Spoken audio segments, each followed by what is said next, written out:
Hello and welcome to In Touch with Durham County.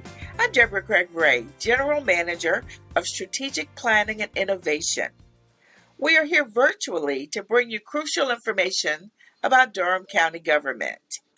Our first guest today is Tobin Freid, Durham County Sustainability Manager. She joins us to share exciting information concerning an upcoming climate change project in our region. Mark Lockhart is Durham County's Chief Paramedic. He's been with us just a few months and will join us in our second segment to talk about EMS services and how his team has operated during this pandemic. Let's begin our show. Tobin, thanks for joining us. My pleasure. Thanks for having me. I understand you just celebrated 13 years as Durham County's Sustainability Manager. Congratulations, and can you tell us about your job and what you do? Sure, I'd be happy to. As a sustainability manager, my job is to help Durham County government and our community protect and enhance our environment through the wise use of resources and by reducing pollution. So primarily I work on reducing our greenhouse gas emissions, and that involves making our buildings more efficient, making our fleet more efficient, creating policies, training our employees, and providing assistance to our community so that they can make these changes as well. Well, it sounds like a great deal of what you work on is helping the county and our community address climate change. Why is it important for the county to focus on climate change? That's a really good question. Climate change occurs when certain greenhouse gases like carbon dioxide and methane build up in our atmosphere, and they trap energy from the sun that normally would go back out into space. And what this means is that average temperatures over the globe increase. We see melting ice caps, which raise sea levels. We see changes in weather patterns. It's very disruptive, and it changes really the conditions on this planet that life has evolved to thrive under. So this is really a big global problem. We can't fix it alone, but we need to do what we can here in Durham to do our part and then rely on other communities to do their part. And hopefully we can affect this really important issue. Absolutely, absolutely. What are some impacts of climate change right here in Durham? Well, a few years ago, I worked with some of my peers in the Triangle to answer that exact question. And we took about a year of work, and it resulted in the Triangle Regional Resilience Assessment. And this shows exactly what the impacts of climate change are on our region, who will be impacted, and which of our infrastructure pieces will be most impacted and how. And what that assessment showed is that the biggest issues here are extreme heat, heavy rainfall that leads to flooding, and then at the same time, extreme droughts and wildfires. And all of this is made worse by our population exploding, so more people are affected by these issues, and we have more land use changes that also make the heat island and the flooding more of an issue as well. Now, you mentioned urban heat island. What is urban heat island, and why should we pay attention to it?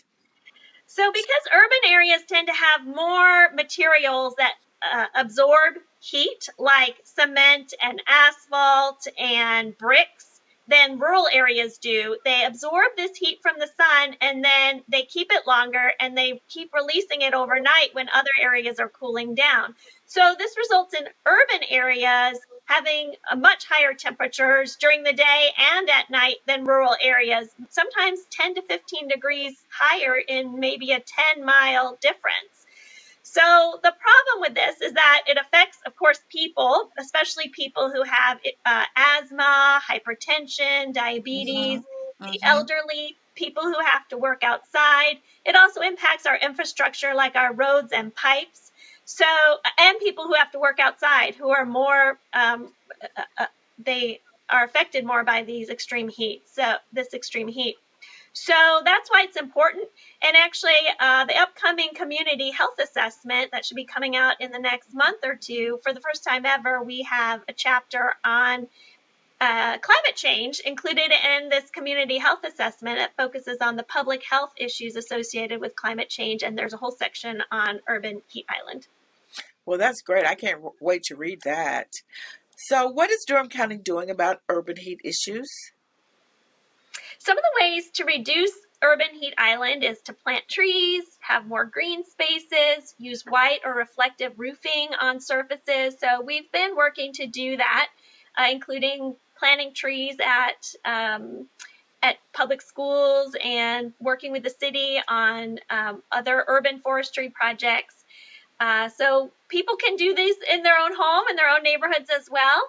More broadly, we're going to be working on a project this summer in partnership with the Museum of Life and Science, the City of Raleigh, the Museum of Natural History in Raleigh, Activate Good, and the State Climate Office to map temperatures real time across Durham and Raleigh on the hottest day of the year. Wow. And this will give us a very detailed idea of exactly what the profile is, where the hottest areas are, and then we'll know where to fix those issues, plant more trees, put in more green space, but also to target education programs and programs maybe to provide cooling centers or fans or something like that to help people who are most affected by this. So how can people get involved in the Urban Heat Island Mapping Project? Will you need help? We will need help, absolutely. So I'm really glad you asked that question. We'll need a lot of volunteers the day of the event. It's going to be one of these things where we send out lots of people at one time. They'll have equipment attached to their car, and they drive around on a predetermined route 3 times during that day. So we definitely need volunteers. We'll also have other activities. If people can't drive or don't want to drive, there are other activities for people to do. So people can get more information about the project and sign up to volunteer at climate.ncsu.edu/research/UHI. And we'll have a link to that on our website as well, which is greenerdurham.net, if that's easier for people to remember. Awesome. And we'll, of course, put it on the screen as well. Durham County has a goal of transitioning to run on renewable energy by 2050. What are we doing to achieve this goal? Transitioning to renewable energy is one of the main ways we're going to reduce our greenhouse gas emissions. And so I am currently working on a plan to get us to those goals, and I'm expecting that it will be adopted by August. One of the really important parts of transitioning, of course, that we've been working on for decades, which is reducing our overall use of energy. So the less amount of energy we use, the less we have to supplement with renewable energy. So a lot of what Durham County has focused on up till now is making our buildings more efficient, making our wastewater treatment system more efficient, trying to get our fleet more efficient. So those are the things we've done so far, and we have some exciting things coming up as well. Yep. And we appreciate your leadership on that because, you keep us all informed. And when we're having to buy new things, you're making sure we're making good choices. So that's wonderful. What are some of the strategies that the county might use to increase renewable energy? Yeah, so a lot of that's going to be in this upcoming plan, and it includes more efficiency. So we're going to be looking at that. I know the county has one of the first policies I worked on when I started here 13 years ago was a high efficiency building policy. Yep. And that's been really great. Durham's built a lot of buildings in the last 13 years and renovated a lot of them. And so we really strive to get LEED Gold on our buildings. And we'll be really tightening up that policy. A lot has changed in 13 years. I know the county will be building a new youth home that will be including geothermal heating and cooling system, which will be our first, and that's a really great renewable resource. The plan also specifically talks about putting solar panels on our buildings, working in public-private partnerships to create commercial scale, so very large solar fields that will help to produce renewable energy for us. Switching our fleet over to electric vehicles as more and more of those vehicles become available on the market and become more cost effective. We'll be transitioning away from gasoline and diesel and purchasing more electric. In the short term, we might need to buy more hybrid vehicles, which aren't fully electric, but are still use a lot less gasoline than traditional vehicles do. So it will take some effort, and it's going to take some resources and time and some people learning to do things differently, but I have every confidence Durham County can do this. Yeah. Well, Tobin, it's obvious that these are ambitious goals and that it will be challenging for the county to meet them on our own. What are some ways you are working at the statewide level to help make progress on these issues? Yeah, that's really true. The truth of the matter is, even with putting solar panels on all our buildings and even with building large solar fields, we actually can't meet our goals all on our own. We're completely reliant on Duke Energy for our electricity, and what they do really matters. And what happens at Yeah. the state level with policies on energy use, building codes, vehicles, transportation, things like that, all matter. So it's really important we engage at the statewide level. So this year, for the very first time, we worked with governments across North Carolina to submit comments on Duke Energy's Integrated Resource Plan, or the IRP. Yep. And the IRP is Duke Energy's plan for generating and transmitting energy for the next 15 years. And it's updated every 2 years. And so we submitted this letter along with 10 other local governments across North Carolina that had comments on what we wanted to see in that plan, like increased renewable energy, more energy efficiency programs, considering the input of communities that are most negatively affected by Duke's decision, usually communities of color and low-income customers who are most affected by these decisions. So we really want to make sure that their voices are heard in this process. I've also been working with stakeholders across the state to help Governor Cooper work out the details of implementing his Executive Order 80, and that includes the Clean Energy Plan.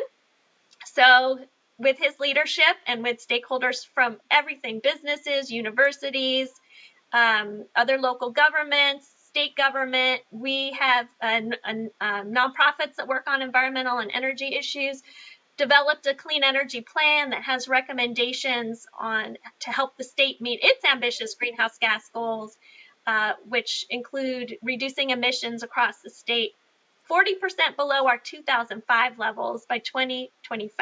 So those are really ambitious, and it's been a lot of fun to work on that with colleagues across the state. Yep. For the past 13 years. Yes. So how can people get more information? Do you have a website that they can visit to get their answers to their questions? Absolutely. So my website is greenerdurham.net. And on that site is a lot of information about what Durham County is doing, as well as how businesses can get involved, what individual actions can happen, some of our policies. As I mentioned, links to our Urban Heat Island project, and a lot of other great information. And my contact information is there as well. Fantastic. Well, thank you so much for joining us today. And we really appreciate all that you do for our community and our environment. So thank you. It's been my pleasure. Thank you so much. So we're going to take a quick break. And when we return, you'll hear from Chief Paramedic Mark Lockhart. Don't move. We'll see you on the other side. To every North Carolinian doing the work to keep us moving forward, thank you. You put on a mask to slow the spread and protect those around you. You found creative ways to stay connected to family and friends. You lent a helping hand to a neighbor in need. Let's keep it up, because we're not done just yet. Until enough of us are protected by the vaccine, we need to keep protecting each other.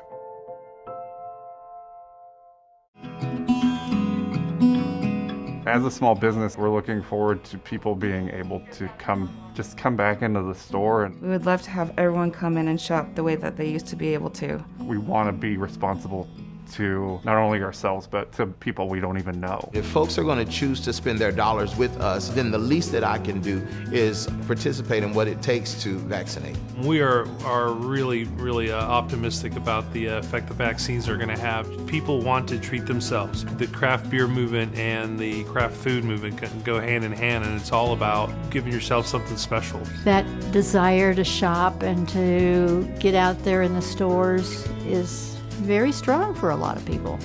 When we do this, we're making a statement that my individual discomfort is not anything to be compared to community safety. You have a spot. Take your shot. You have a spot? Take your shot. Welcome back to More in Touch. We're pleased to be joined by our Chief Paramedic, Mark Lockhart. It's great to have you today, Mark. Thanks, Deborah. Appreciate you having me today. So please tell us a little bit about yourself and your professional background prior to joining Durham County, if you don't mind. Sure. Well, just prior to joining Durham County last year, I was the state EMS director for the state of Wisconsin. I was in that position for just over 2 years. Previous to that, I had spent the majority of my career in the fire service. I retired from the fire service in 2018 as the fire chief in Stafford County, Virginia. Prior to my time in Virginia, I was the fire chief in the suburban St. Louis, Missouri area, and have been in EMS now for 37 years. Wow, you've got some great experience. I've been very blessed in my career. Yeah. So what services does Durham County EMS provide to the community? Well, Durham County EMS exists primarily to provide emergency medical care to our visitors and our residents. But over the years, the mission has expanded, and so we not only provide that emergency 911 response now, but we also have a very active community paramedic program. Yeah. And that program is really designed for us to be able to assist our residents in a non-emergency setting. So with whatever the issue may be, whether it's an issue that has come up after their discharge from the hospital, if it's a preventative issue such as assessing their home for fall hazards, we have community paramedics that will go out and make those visits. They also do a lot of phone call follow-up and just making sure that folks are getting the appropriate resources to help them with their healthcare needs. Yeah. So what is Durham County EMS working on to improve service to our community? Well, right now we have taken a little bit of a step back in making sure that the services that we're providing are being provided in the way we want to. So in doing that, what we're trying to do is look at the data from both our emergency call volume as well as with the community paramedic program so that we use the data to make better decisions. The last year, obviously, with the pandemic was a little bit of an outlier. Yeah. And the malware attack, so we had a little bit of a hiccup there. But overall, we want to make sure that the decisions that we're making are based on the service needs, the call volume distribution, time of day, day of week. And so we're using the data to look at how that history impacts what we're doing today. With that kind of review completed, then we hope to be able to make some changes so that we're sure that we're addressing the needs of the community in the most appropriate way. Absolutely. Data is important. Yes, ma'am. Take me through a typical day, if there is such a thing, for a member of Durham County EMS. Well, Durham County EMS team members work at 12-hour shifts typically, and that starts at 7 a.m. to 7 p.m. And then 7 p.m. to 7 a.m. We do have what we call peak trucks that work a 12-hour shift, and those come on at 9, and noon, because our busiest time of day typically runs from about 10, 11 o'clock in the morning till about 6 o'clock in the evening. Mm-hmm. So a typical day for them would start with their shift change, where they talk to the off-going crew and find out if there's anything of major concern that happened.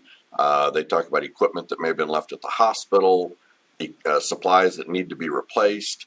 They do their daily vehicle check to make sure they have all the equipment that they need. And it really kind of depends. I mean, they may not even get through that part of the process before they get their first call of the day. Yeah. But right now the service is running just about 4,000 calls a month. So obviously, each day can be very busy. I think one of the things that draws us to the EMS field is that there's no 2 days exactly alike. That's right. You'll never have whatever happened on Monday is not going to happen on Tuesday, and it could be an entirely different day. But I think that's also what kind of energizes us, because we never know what's going to happen next. Yeah, but you guys are always prepared. We are. Yeah. So what makes Durham County EMS unique? That's a great question. And I think for me, especially coming from outside of the system, what I have found is it's the people, the dedication and the commitment of these women and men is just really astounding. And especially coming in as I did with the pandemic, it's been very interesting to see how they responded to that, and they Yeah. have all stepped up. They have addressed the needs. They have worked the overtime shifts.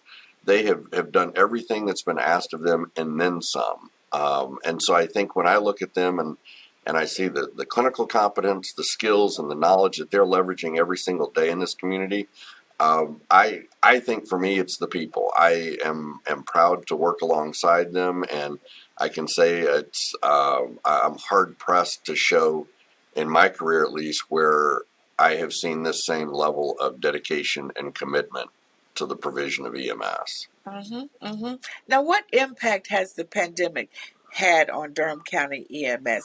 And really, how are your people doing?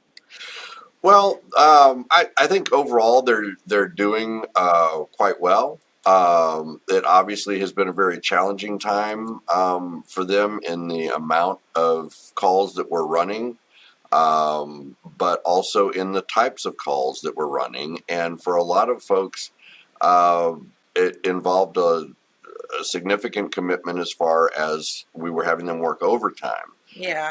We did have 9 of our practitioners who were directly impacted by COVID. They actually tested positive and were out of work for a short time, recovering from that.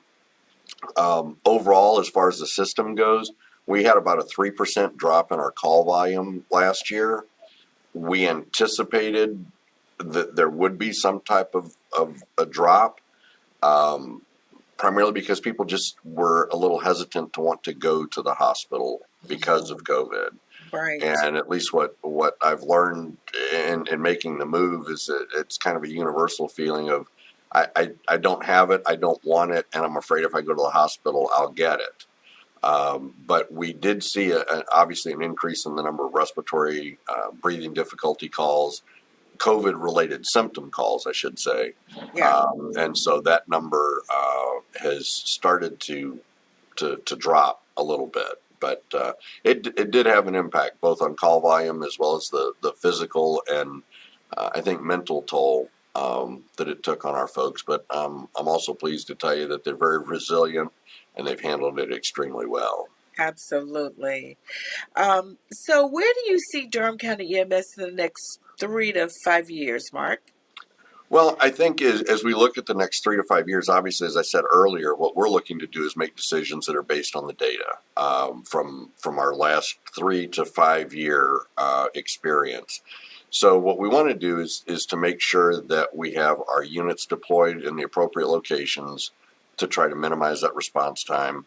We're looking at ways that we can recognize some additional efficiencies with the way that we're doing things, whether it's how do we get ambulances in service quicker from the hospitals, to making sure that we've got state-of-the-art equipment and vehicles on the road so that we can provide that high level of EMS that folks have come to expect from us. So I think when we look down the road, we look into the future, we want to make sure that those decisions are data-driven, and we want to make sure that this system is running at its peak performance. Yeah. So just wondering, do you have enough staff? Do you have vacancies right now? We do, as a matter of fact. I believe our last count is we have about 20 vacancies in our field operations division. We're in kind of a continual recruiting process. We'll do 3 recruit academies this year. We have one that just started in early April, and then we have 2 more scheduled later this year. And so I would like to get us to the point where we have fewer than 8 to 10 vacancies on record. But as we go through it, again, we have kind of a revolving door in some instances because an organization this large, you know that you're going to have people who will be leaving. Yeah. And in our instance, in many cases, they're leaving to go to nursing school, physician assistant school, or even med school. So we just have to continue to recruit. Absolutely, and it's an ongoing process. We open our application period. It typically is open for 2 to 3 weeks, and then from the time that period closes until we start bringing folks in is about a week and a half, maybe 2 weeks, and then they go through the actual the testing process, I should say, and then we start that next academy. So we're trying to get it to where it's kind of a continual process, and we've got that mapped out at least through the end of this year. Very good. So how can people get in touch with you if they need additional information? Oh, they're absolutely welcome to call our office and ask to speak with a member of our staff. Depending on what their question is, obviously we can connect them with the right person. My phone number here is 919-560-8233. And I'm always happy to talk with members of the community, either about the care they've received, if they have a question about that care, or if they have a comment or suggestion on how we can improve our services. Well, thank you so much. We've enjoyed chatting with you today, Mark. It's been a pleasure, Deborah. I appreciate it. And we just want to thank you and your team for all you do for our residents and our visitors, keeping everybody safe and healthy. It's an honor and a pleasure for us to serve. Thank you. All right. Well, that wraps up our show today. Thank you so much for joining us. We'll see you next time on In Touch with Durham County. Cheers.